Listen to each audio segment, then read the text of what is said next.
Previous session में types of storage in Android बताया था और उसके दो पहलू भी बताए थे, यानी कि इंटरनल स्टोरेज होता है और एक्सटर्नल स्टोरेज होता है। इंटरनल स्टोरेज और एक्सटर्नल स्टोरेज में जो डिफरेंस है वो उसकी कैपेसिटी का है, उसकी फंक्शनैलिटी का है, जो मैंने कल भी आपको बता दिया था। नाउ यू कैन सी कि यहाँ पे आपका इंटरनल स्टोरेज का एरिया होता है, यानी कि कैपेसिटी होता है, वो बहुत स्मॉलर होता है, जबकि एक्सटर्नल के अंदर डिपेंड्स करता है कि आप कितने और कैसे साइज ऑफ एसडी कार्ड आपने यूज़ किया है। सो इंटरनल स्टोरेज और एक्सटर्नल स्टोरेज, इंटरनल स्टोरेज आपके डिवाइस के साथ आता है, एक्सटर्नल स्टोरेज आप बाहर से लगाते हो, ये दोनों का डिफरेंस है। So using internal storage we can handling file also. So आपका आज का टॉपिक ये है कि फाइल हैंडलिंग इन एंड्रॉयड, यानी कि आप फाइल के अंदर भी डेटा स्टोर कर सकते हो। पिछले सेशन में हमने ये देखा था कि हम data said operation, said preference में भी रख सकते हैं, वो भी प्रिमिटिव डेटा, और यहाँ हम किसी भी प्रकार का डेटा फाइल में स्टोर करवा सकते हैं, अपना नाम, अपने फैमिली का एड्रेस, इवन स्मॉल फाइल जैसे कि आपका प्रैक्टिकल का इंफॉर्मेशन, सब कुछ। So you can save file directly using device internal storage. यहाँ कहाँ स्टोर होगा? इंटरनल स्टोरेज में स्टोर होगा। By default all the kinds of file are stored as a private for the applications and other application cannot access it। ये भी preference की तरह ही है कि आपका प्रेफरेंस जैसे प्राइवेट होता है वैसे ये भी आपका जो फाइल बनेगा या फाइल क्रिएट करेंगे वो फाइल आपके एप्लीकेशन के लिए प्राइवेट ही रहेगा, उसको हम एक्सेस दूसरी एप्लीकेशन से नहीं कर पाएंगे। So when user uninstall your applications, अगर कोई यूजर है जिन्होंने ये एप्लीकेशन और एपीके फाइल इंस्टॉल किया उसको अनइंस्टॉल करता है, if the application is uninstalled by the users, then आपका जितना भी फाइल वहां पे क्रिएट हुआ है वो भी रिमूव हो जाएगा। So user uninstall your application, then files will be removed। तो जितना भी फाइल आपने क्रिएट किया होगा वो भी रिमूव हो जाएगा। सो हम आज पढ़ते हैं फाइल एंड डायरेक्टरी एंड्रॉयड के अंदर कैसे वर्क होता है। सो आपको करना क्या है, जब भी आपकी किसी की फाइल या किसी भी डायरेक्टरी को देखना है तो आपको DDMS यूज करना पड़ेगा, जो मैंने कल आपको बताया था, डिवाइस फाइल एक्सप्लोरर, जो आज के दिनों में उसको नया नाम दिया गया है। पहले उसका पुराना नाम DDMS था, डाल्विक डिबग मॉनिटरिंग सिस्टम। अब ये भी जो एंड्रॉयड का एप्लीकेशंस का डेटा आप स्टोर करने जा रहे हो वो भी एक एंड्रॉयड के फाइल सिस्टम की तरह ही स्टोर करता है, और उसकी डायरेक्टरी का हायरार्की इस तरह से होता है, यानी कि पहला डेटा फोल्डर, उसके अंदर सब डेटा फोल्डर, उसके अंदर आपका पैकेज का नाम, और पैकेज के अंदर फाइल्स नाम का फोल्डर, वहां आपकी फाइल स्टोर होती है। सो उसको हैंडल करने के लिए आपके पास इतने ऑपरेशंस या इतने मेथड्स अवेलेबल हैं।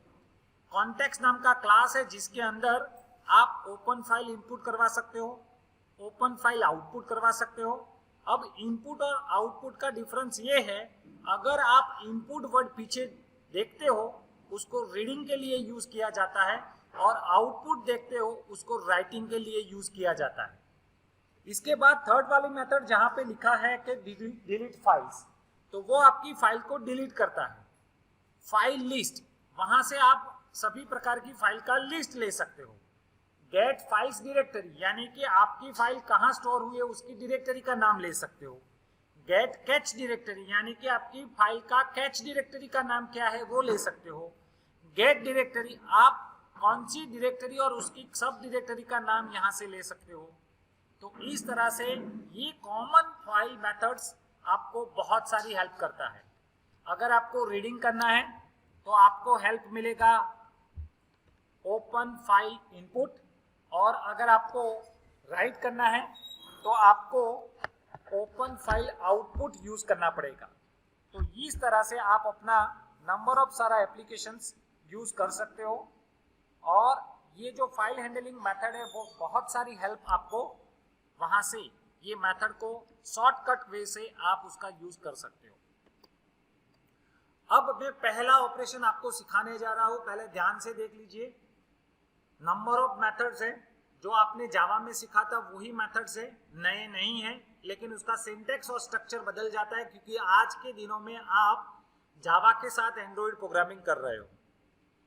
सो मैंने पहले भी बताया कि मुझे अगर फाइल राइट करना है और रीड करना है तो उसे हिसाब से मुझे उसका मेथड यूज करना पड़ेगा।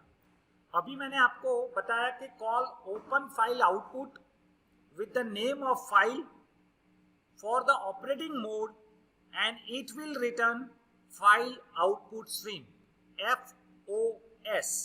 जरा ध्यान से देखिए, ये जो ओपन फाइल आउटपुट है वो आपकी फाइल के नाम के साथ मोड के साथ वो ओपन फाइल करेगा, लेकिन उसका रिटर्न वैल्यू आपको फाइल आउटपुट स्ट्रीम मिलेगा। अगर कुछ डेटा राइट करवाना है तो आपको राइट नाम का मेथड यूज करना पड़ेगा, और आपका ऑपरेशन खत्म हो जाता है तो आपका फाइल यानी कि आपका कोड जो भी आपने ऑब्जेक्ट क्रिएट किया है उसको क्लोज करना पड़ता है। अगर उसको ओपन रखेंगे तो वो ज्यादा स्पेस भी ले सकता है, कभी कभी ऑपरेशन आपका सक्सेसफुल नहीं जा सकता है, तो ये सारे रीजंस वहां पे मिलते हैं। तो let us move how to create and how to write files. तो अब मैं पहले सिखाता हूं कैसे राइट करते हैं। तो ये उनका कोड है, पहले कोड को समझा देता हूं, फिर मैं प्रोग्रामिंग के साथ आपको डेमोस्ट्रेट करूंगा। मैंने पहले भी बताया कि पहले आपको फाइल आउटपुट स्ट्रीम चाहिए। Output stream, file output stream, उसका ऑब्जेक्ट मैंने पीछे लिख दिया है FOS। FOS उसका ऑब्जेक्ट है, फाइल आउटपुट स्ट्रीम। अब ये जो फाइल आउटपुट स्ट्रीम है उसके अंदर हमको कुछ ना कुछ इनपुट करवाना है, यानी कि राइट करवाना है।